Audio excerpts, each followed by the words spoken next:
Yo, what's up? Gimana kabarnya para penonton? Oke, kembali lagi di channel Heka Story. Di video kali ini, admin akan menceritakan tentang kisah mistis di balik hantu yang ditakuti di daerah Jawa, yaitu Banaspati, atau sering juga dibilang dengan nama istilahnya Kemamang. Banaspati adalah sosok hantu yang paling bahaya dan ditakuti oleh masyarakat di tanah Jawa. Karena selain penampakannya yang secara tiba-tiba, konon jenis makhluk halus ini juga mampu melukai manusia. Namun juga tidak sedikit yang menjadikan hantu ini dipelihara, karena Banaspati bisa dipelihara untuk keperluan tertentu, seperti santet dan teluh atau mengganggu orang lain. Menurut mitos dari orang terdahulu, hantu ini biasanya terbang dari posisi yang rendah dari satu tempat ke tempat yang lain, dan juga melintas di atas rumah dengan wujud seperti bola api. Tempat favorit yang menjadi persinggahan jenis hantu ini sangat beragam, mulai dari si jenis pohon bambu, pohon kelapa, maupun pemakaman umum. Dari sekian banyak kisah misteri yang dialami oleh masyarakat Jawa, khususnya di daerah Yogyakarta, terdapat persamaan dan kemiripan tentang wujud hantu abi yang diceritakan. Setidaknya terdapat 3 wujud hantu Banaspati. Yang pertama yaitu hantu Banaspati Geni. Hantu Banaspati Geni yaitu hantu yang berbentuk bola api, yang pada awal penampakannya memang terlihat tidak menakutkan karena hanya sebesar kepala tangan manusia. Namun, jika kita tidak segera menghindar dari jenis makhluk gaib ini, konon dirinya perlahan-lahan akan membesar layaknya kobaran api. Dan hantu Banaspati jenis ini merupakan Banaspati yang bersenyawa dengan udara, sehingga udara adalah sumber utama kekuatannya. Saat Banaspati sudah mengambil kekuatan api di sekitar korbannya atau orang tersebut, maka Banaspati akan menjadi semakin berkobar-kobar dan dapat langsung menyerang dan mengejar korbannya. Yang kedua yaitu Banaspati Tanah Liat. Banaspati berwujud manusia api, di mana seluruh tubuh dari mulai ujung kaki hingga kepala konon menyala dan memancarkan cahaya layaknya kobaran api, seperti kita membakar api unggun. Keganjilan tidak hanya terletak dari unsur yang mewujudkan hantu tersebut, namun juga tingkah laku yang dia miliki. Konon Banaspati dengan wujud manusia api ini berjalan dengan menggunakan kedua tangannya, sedangkan kedua kakinya berada di atas. Bisa kita bayangkan betapa mengerikan penampakan jenis makhluk gaib ini. Terlebih beberapa kalangan masyarakat juga memiliki keyakinan bahwa hantu ini mampu melukai manusia dengan menjulurkan lidah apinya, sehingga dapat mengakibatkan luka bakar pada manusia. Sebagian lagi percaya bahwa hantu ini menampakkan diri dan mengejar manusia sebagai mangsanya dengan cara menghisap darahnya layaknya hantu vampir. Konon katanya Banaspati jenis ini suka bersembunyi di hutan dan senang memangsa korbannya. Korban yang diincar jenis Banaspati ini yaitu orang yang tidak menampakkan kakinya dengan tanah atau tidak langsung bersentuhan dengan bumi karena memakai alas kaki. Adapun cara untuk menyelamatkan diri dari makhluk jenis ini yaitu dengan melepaskan alas kaki dan berdiri dengan diam. Yang ketiga adalah jenis Banaspati air. Jenis Banaspati air atau Bani ini menaklukkan targetnya yang sedang berada di dalam air dengan cara seolah-olah korbannya tenggelam.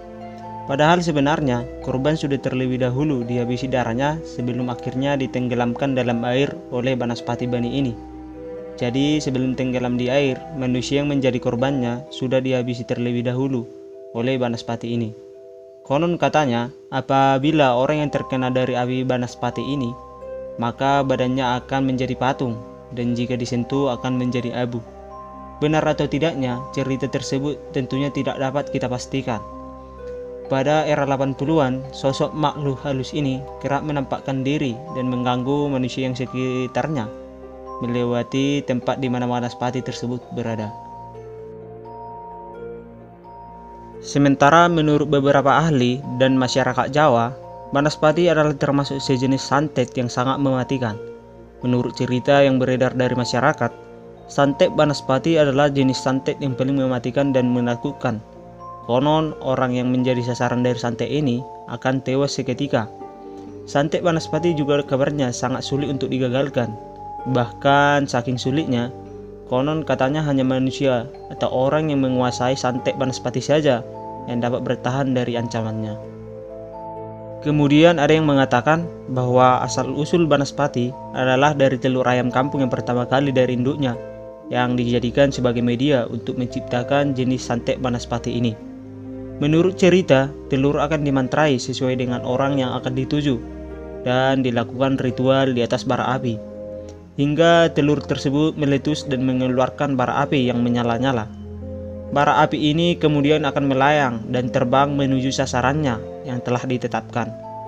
Ada juga yang mengatakan bahwa Banaspati adalah kunang-kunang pembawa jiwa penasaran, atau yang berasal dari kuku orang yang telah mati. Ada suatu cerita yang pernah dialami oleh seorang pria yang tinggal di suatu desa, di mana pada satu malam, pria itu pulang dari rumah kawannya, dan pada saat itu kondisi desa tersebut dalam keadaan mati listrik.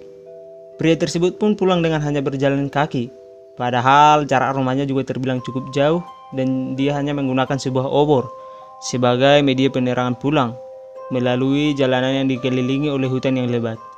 Banyak warga yang mengatakan bahwa jalan yang dilalui oleh pria itu adalah hutan angker dan sering terlihat penampakan makhluk halus. Namun pria tersebut bukanlah orang yang percaya dengan hal mistis seperti itu, dan meskipun dia sebenarnya agak sedikit takut karena itu adalah pertama kalinya dia melewati jalanan itu saat malam hari, ditambah lagi dia berjalan hanya seorang diri. Saat di tengah perjalanan dari kejauhan, dia melihat ada cahaya obor api. Ia pun merasa sedikit senang dan lega karena ternyata ada seseorang yang melintasi jalan yang sama. Ia pun berniat untuk menghampiri dan menyapa orang tersebut.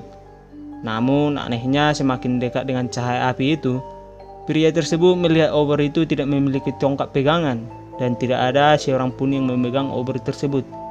Dan ternyata api itu bukanlah sebuah penerangan, tetapi melainkan sesosok hantu Banaspati yang berbentuk bola api dengan wajah tengkorak yang menyala.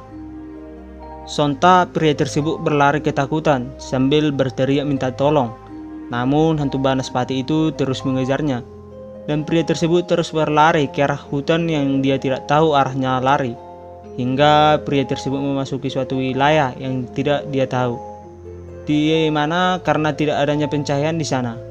Dan pada saat berlari, pria tersebut tersandung sesuatu yang akhirnya dia terjatuh dan kepala terbentur ke batu yang membuatnya pingsan. Dan keesokan harinya, pria tersebut bangun dan dia terkejut karena dia berada di daerah pekuburan yang tidak jauh dari tempat tinggalnya. Ia pun kebingungan, dan untungnya pria tersebut mengetahui arah jalan pulang dan sampai di rumah dengan selamat, meskipun kejadian tersebut tidak akan lekas dari ingatannya. Akan tetapi, jika kalian bertemu dengan sosok hantu ini, jangan kalian takut kepadanya. Kalian hanya cukup berlari dan cari tempat yang aman. Karena jika semakin besar rasa takut yang kalian rasakan, maka akan semakin besar juga sumber kekuatan yang dimiliki oleh hantu Banaspati ini, sehingga membuatnya semakin kuat dan serta dapat menghasilkan panas api yang luar biasa yang dapat membakar korbannya. Namun terlepas dari semua itu, percaya atau tidaknya itu kembali ke diri Anda masing-masing. Dan semua itu hanya masih selentingan kabar dan mitos yang beredar di kalangan masyarakat. Namun jika ada pengalaman dari kalian tentang hantu Banaspati ini, silahkan tuangkan pengalaman kalian di kolom komentar ya. Itulah sedikit cerita dari hantu Banaspati, dan jangan lupa tetap dukung channel ini dengan cara subscribe, like, share juga boleh sebanyak-banyaknya ya. Terima kasih telah menonton video ini.